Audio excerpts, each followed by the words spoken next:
knows Greely? Everyone watching this video, that is.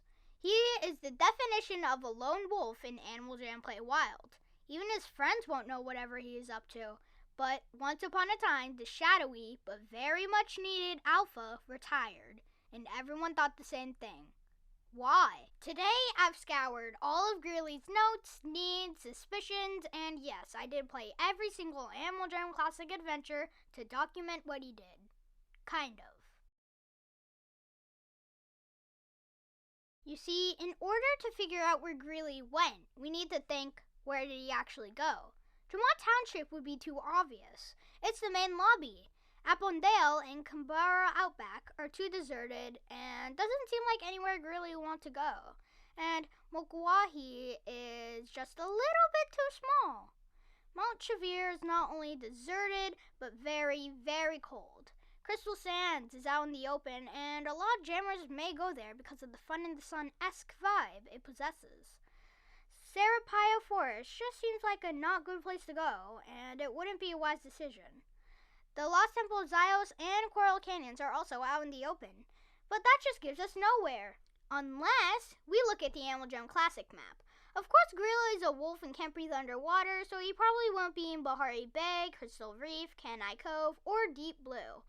But if you're me, you probably first thought about the magical land of Balloosh. If you entered the Temple of the Ancients, you could see the great statue of Juno, a diary entry thing from Juno explaining what happened before she sacrificed herself to get rid of the phantoms, and a book of entries from the Alphas, each explaining their reactions. It is clear that the Temple of the Ancients still possesses Juno's magic, even after decades. If you look at Graham's notes, you can see evidence of this.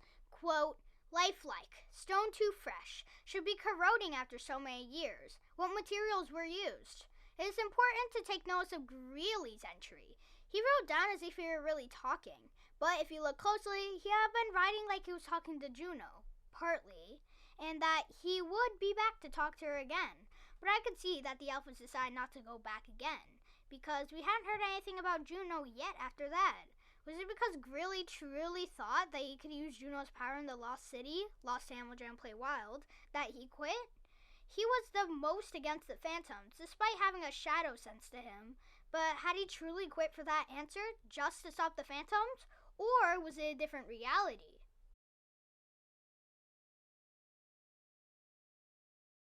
It is clear that Greely dislikes most of the other Alphas.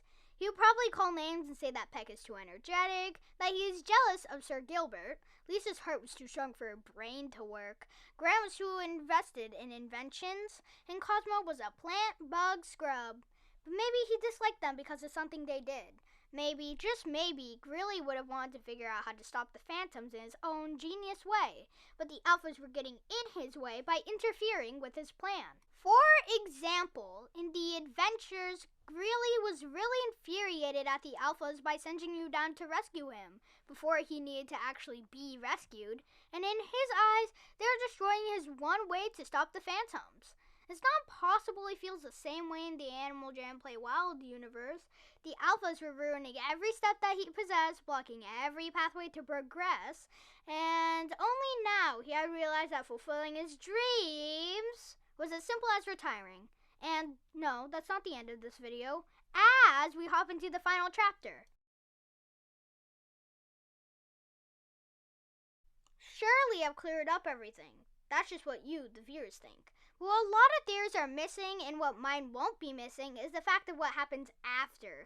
You see, how will we discover Greely again in Animal Jam Play Wild? You might think Balloosh comes to Animal Jam Play Wild, and that's also what I think. But it can't be as simple as that, can it? If you look back at the Animal Jam Play Wild map, right where Balloosh would be, there's a dinosaur-only area called Messotera, and it looks so big. But when you get into it, it ends up being so small. Where's that extra space? That extra space is Balloosh. Why would Phantoms have been attacking from Messotera back when this land was just out? Maybe because they want to inherit Juno's magic. They have stolen both the magic of the Temple of Zeus and magic from the mirror statue before. They might think they could steal Juno's magic. Here's more proof of Messotera being connected to Balloosh. In Messotera, it's jungly with green grass and also a bunch of water like a swamp. Sounds a lot like Balloosh. Well, that's the end of the video. Like and subscribe. Hope you enjoyed the video, and goodbye.